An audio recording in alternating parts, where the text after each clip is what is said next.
We just finished a story about creating that vortex. Yeah. Oh, yeah. Well, I mean, that was essentially the budget, and that was the big effect, in the pilot, was that.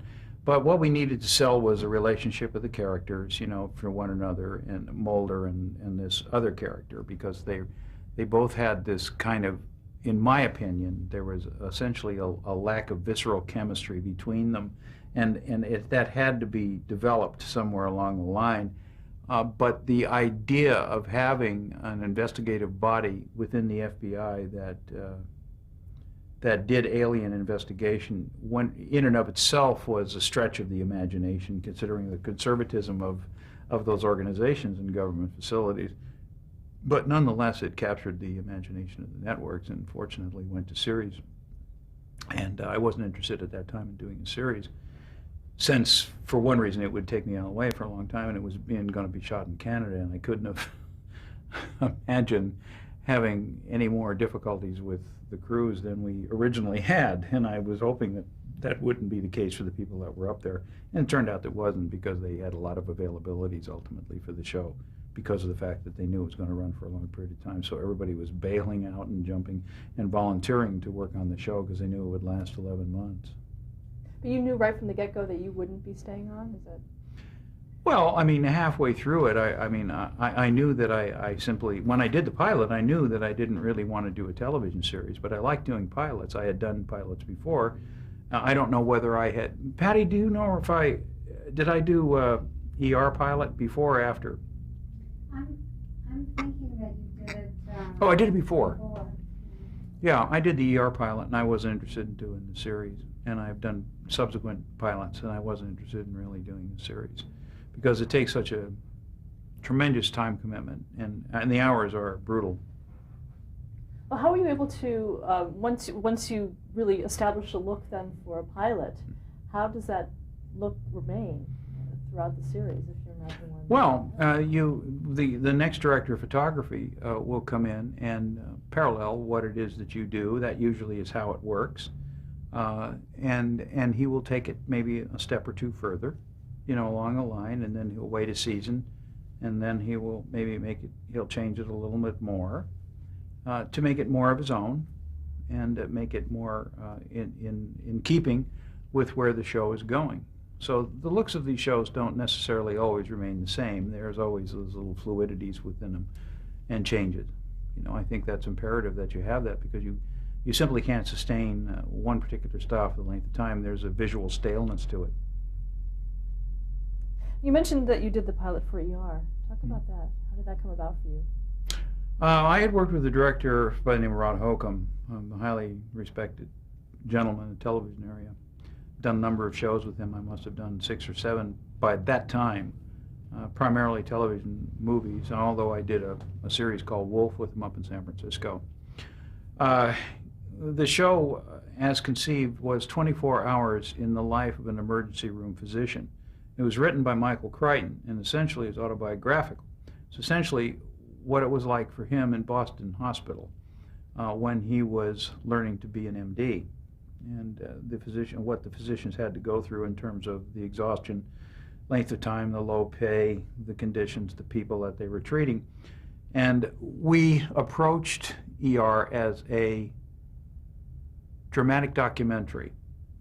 We shot a lot of handheld, a lot of sources that I had created within the existing hospital to create strong, hot beams of light. I overexposed the actors several stops when they would walk under certain lights, and then they would fall into deep shadows.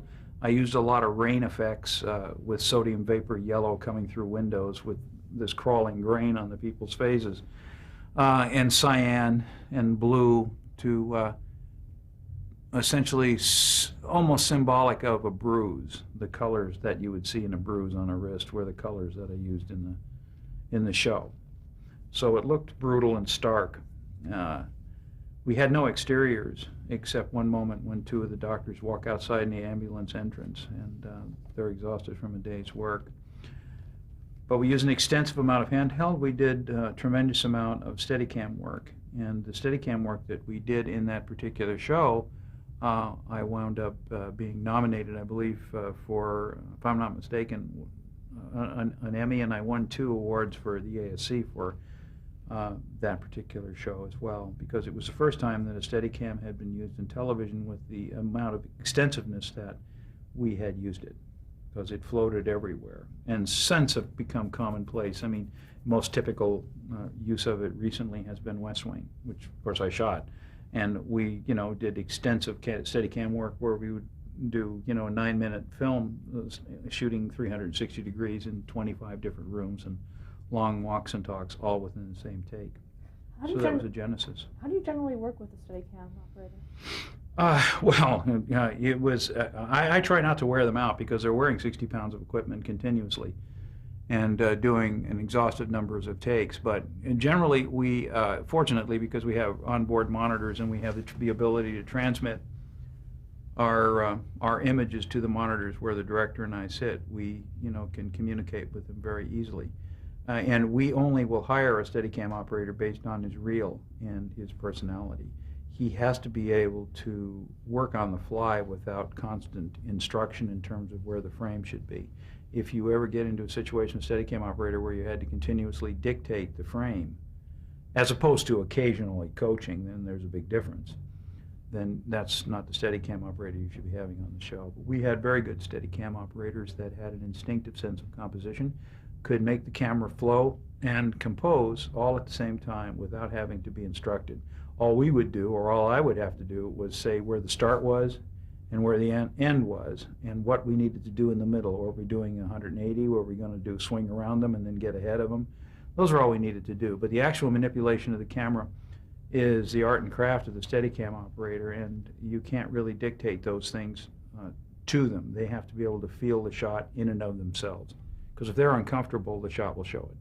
Does an actor need a special quality as well for working with a Steadicam? Yeah, they have to be not distracted by the chaos of the camera in their eye line, moving around with technicians floating different things around, because there is a virtual zoo going on in their eye line. And if they're not comfortable and being able to focus on another actor with all of this activity, well, that's a hopeless situation. Is there anything you can do to remedy it as the DP?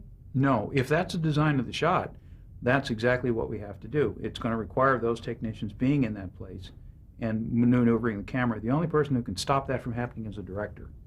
And he just has to say, oh no, we're not going to do that shot. We'll just put the camera here. But so long as the director is sanguine with, the fluidity of it, regardless of what the actors may feel, well then, that's the way we go. Well, going back to that VR pilot, was Steven Spielberg at all involved in those first shows? No. When we did the pilot, I don't recall ever seeing Steven Spielberg there. But that's not uncommon. I mean, I did a Spielberg movie in the 80s, and he was never there either. He was the producer and not the director. No, he wasn't. I don't think he may have been involved in the shadow substance, but I mean, from our point of view, it was John Wells who was the mainstay, Michael Crichton, who was the writer-producer, and Rod Holcomb, of course, the director. Talk about John Wells. John Wells is a very capable guy, and he has a penchant for quality, and he was always very good and with telling stories that I think that people wanted to hear. And I think the most original of the things that he had done over the years, but this is of course when he was starting, was China Beach, which I was asked to actually shoot the pilot of China Beach, but I was unavailable. I was doing something else at the time, which I would have liked to have done that show. But nonetheless, it was very well written and physically and dramatically very well done, well staged, and the production, all aspects of the show I think were wonderful. And it was typical of John Wells to do that because he had a real keen eye and sense for rhythms. And that translated itself into ER, because we had this kind of sense of fluidity on the set, numbers of actors that would come and go in the scene, the spontaneity of the dialogue, the kind of documentary quality of it. It all springs from a well of visuals and stuff that he and Rod would conjure. And that show has been, ER has been a long-running show. I think it's the longest-running show on television. It's only Days of Our Lives. I mean, actors have died on that show. been reborn. So, you know, he's done very well, and the number of shows that he's had on the air over the years have always been essentially crowd pleasers. And he's branched out into films, and he's a big champion of independent filmmaking too, which I like. I'm far more in sympathy with independent films than I am in major studio releases. Why is that? Well, because you can't tell a proper story with a major studio release unless you have a huge director behind it, like Martin Scorsese, in which his latest film is this piece, about murder in Underworld. It's very difficult for the average filmmaker to get a movie like that made. You have to do Spider-Man 11, or Superman 26, or some other event movie, which I have absolutely no interest in doing, and much less seeing. So the smaller, more qualitative films are far more interesting to work on, far more interesting to see for me visually. I mean, there's some brilliant stuff that's been done even just recently that we've received in the mail. We're members of the Motion Picture Academy, so we get most all of the movies. And we discard the major studio pictures, and we essentially look at the ones that were made on a smaller budget and stuff that's far more interesting. Okay, we're back on. How many episodes did you do of ER? ER? Yeah, going back to that. I think that I did 4 or 3. I did 3 episodes. I had an opportunity to do a movie, and I asked if I could get off the show. What happened on ER, from my perspective, was that I found it claustrophobic. After I had done the pilot, we had done the pilot in a practical location, but for the first episode, in the subsequent 4 months that the show was down, while I got approval from that work to go into production, a set was built. I believe it was on stage 21 at Warner Brothers by the commissary. And when I got on the set and we got it lit for the very first time, I realized that a lot of it didn't have some windows that we really needed, and there were some elevations that I thought were not quite right for me because I couldn't show a passage of time, and I needed to do that by having light coming through windows, being able to see night backings outside, so that there was a sense of not just this one world in which existed in this, but there was actually a passage of time, so I could create that sense. And that wasn't possible because of the way the set had been structured and designed. By this time, Rod is no longer associated with the show. So that was a little disappointing, and after I'd done the second episode of it, I'd realized that since I had built all of the lighting into the set, there was very little augmentation necessary in order to make this work. And so I simply didn't want to be on a show where I walked in and threw a switch, because that we'd be sitting there 12 to 14 hours a day with really, nothing to do except chat with the director and the actors, and move a camera around just a little bit. So I thought that was very unrewarding. So someone came along and offered me a movie to do, and I said, okay, I'll do it. I'll go. What movie was that? Do you remember? It was something with Katharine Hepburn, wasn't it, Patty? Remember? Yes, One Last Christmas? Yeah, some Christmas or something. Yeah, we shot it back east.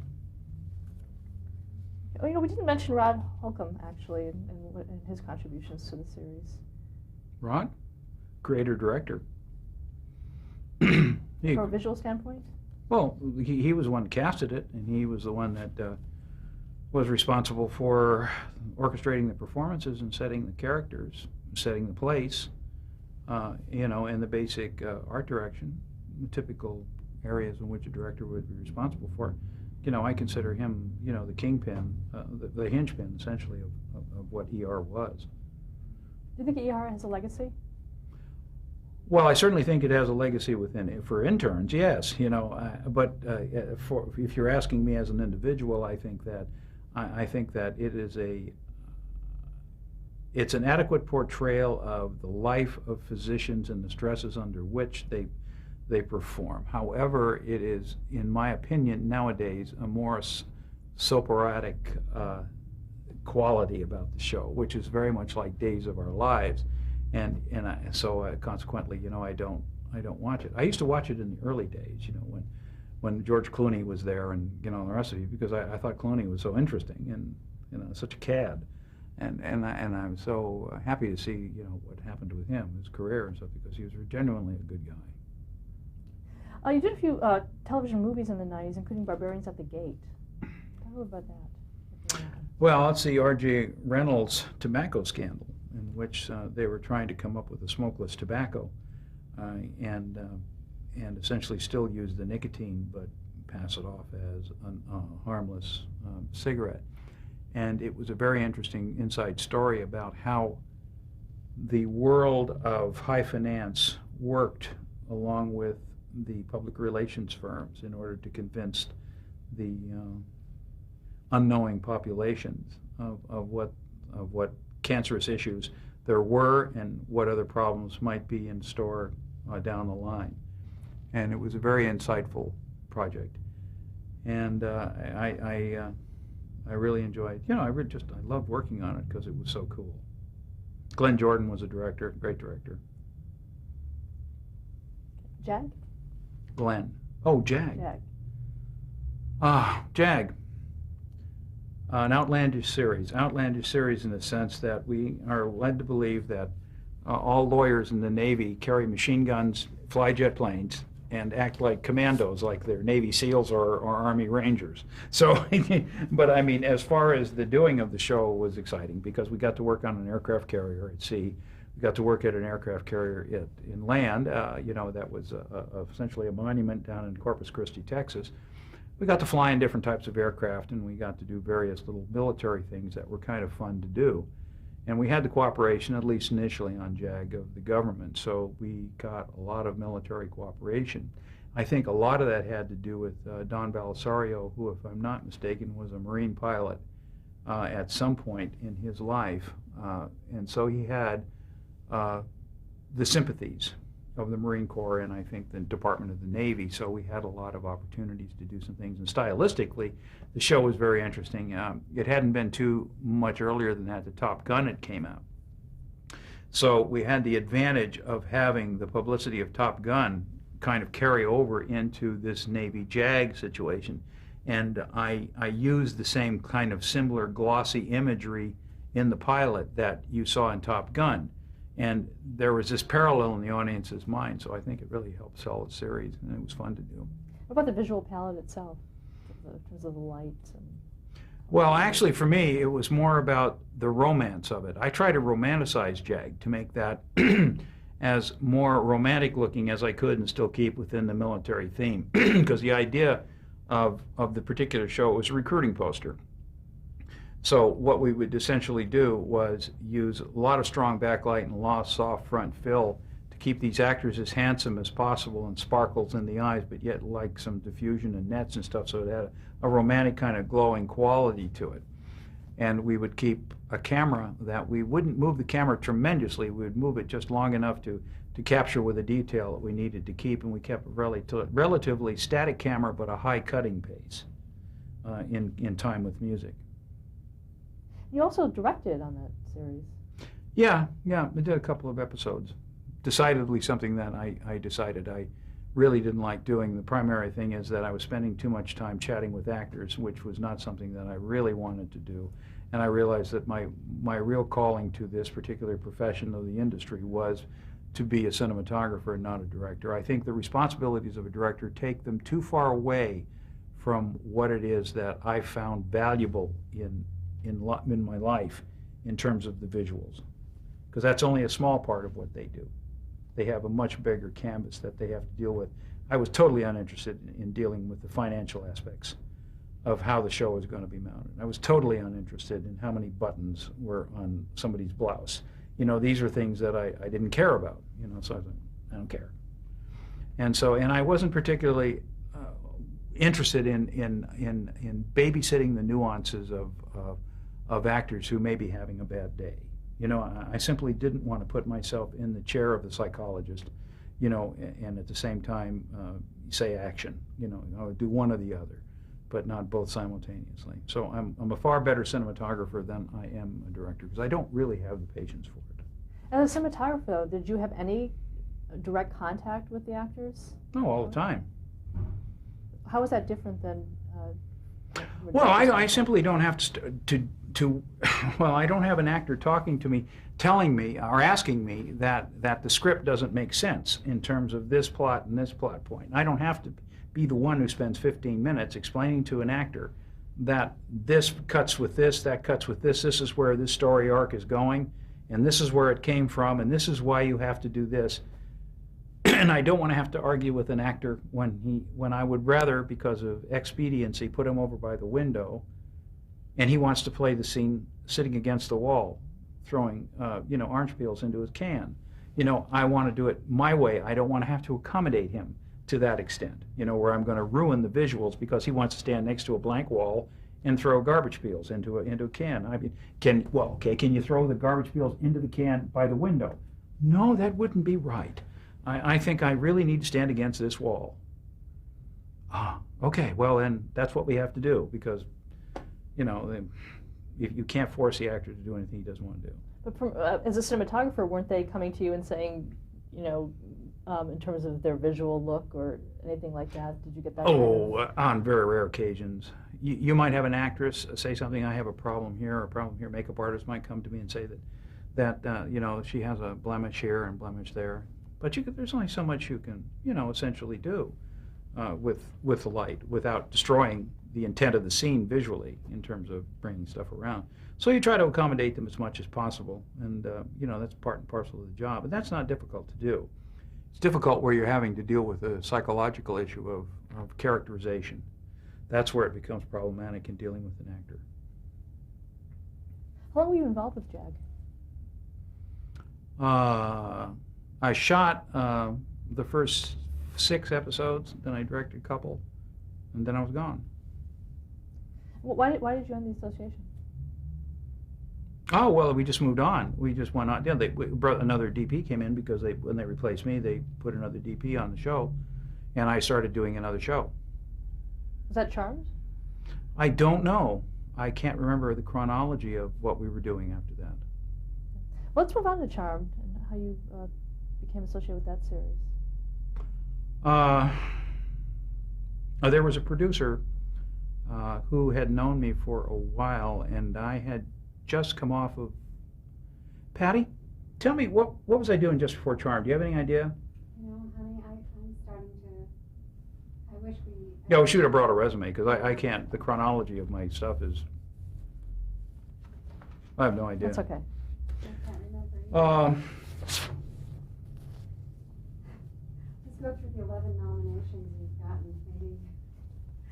That's okay. We could. I mean, Wait a second, really quick. wait, we're still. Okay. I didn't... we did the pilot. I didn't have really much faith in it, because I really couldn't imagine myself, because I'm a person, at 50-some years old at that point, doing a show that is geared for 17-year-olds. And so I couldn't make that mental transition from my age group to their age group. My producer was the same age I was, and we're going, what are we doing this kids show for? I don't understand it. What are we doing? But it turned out to be a very successful show. But for me, it was a little bit unrewarding, staying on it for, more than 5 or 6 or 7 episodes. I think I did the first 10 or 12. I think it was half a season. And then I think at the break, I got off it and then turned it over to someone else. It was too soft for me visually. There was this kind of glossy, romantic childishness about the show and these vibrant colors in the set that I just simply didn't agree with. And there was also, on the other side of that, there was a mindset within the spelling organization, because this was a spelling show, that things had to be very bright and glossy, similar to what old Charlie's Angels might have looked like in the 70s. And I thought, that's the antithesis of essentially what it was I thought I wanted to do with that particular type of show, because it dealt with spiritual, supernatural issues, and that could be very interesting. But they simply were resistant to having that much texture in their shows. And so I went,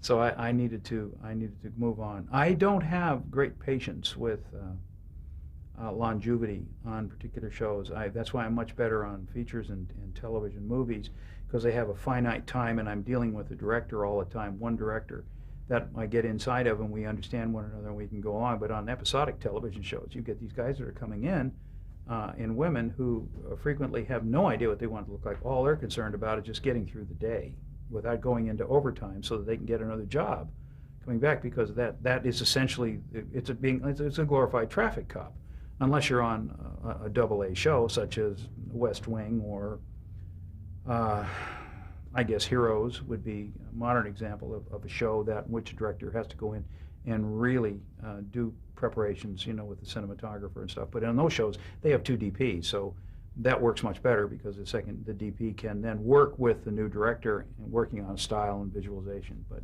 with one DP on a show like that with that much texture, it doesn't work. Let's talk about the West Wing. Again, how did you get involved with the series? I've been doing a television movie in Arizona, and I got a call from my agent that there was a John Wells show. Actually, it was, I think it was couched as a John Wells show. No, actually, they said to me, my agent said it was Tommy Shalami and Aaron Sorkin, and they had a show on the air currently called Sports Night, which I had not seen. And they said it was a political drama set in Washington, D.C., about staffers at the White House. And I thought, wow, that's an interesting concept. No one's ever done anything like that before. And I thought, gee, okay, that sounds kind of interesting. So they said, well, we'll send you the script, and I did. I hadn't talked to anybody except the agent. The agent sends me the script and overnights it to me, and I read it the following day. And I see that this is like brilliantly written. Aaron Sorkin had written, I'm unfamiliar with his work at the time, and I thought, this is a brilliantly written thing. And I said, my God, this is the patter and the pace and the sparkling dialogue. I said, this is incredible. It's the best thing I think I've ever read. I called up and said, yeah, I really like to do this. But I couldn't meet with them because I was on a show. So the director called me, Tommy Shalami, and we talked, and I was really enthusiastic about him because he had a great personality and very smart fellow. And we got along famously, at least on the phone and subsequently.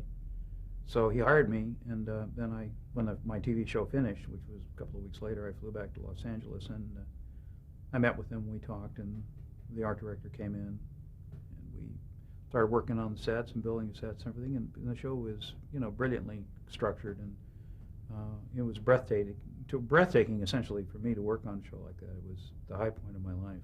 What do you think Tommy Shalami saw in you that made him hire you? I don't know, versatility, I guess, because you know, I had a pretty good reel, and I have a lot of really kind of high concept imagery in it and stuff, and I think that was part of it, and the fact that that I have a reputation, I guess, as being pretty good at what I do. So, you know, he brought me in to do it. Let's stop there to change the tape.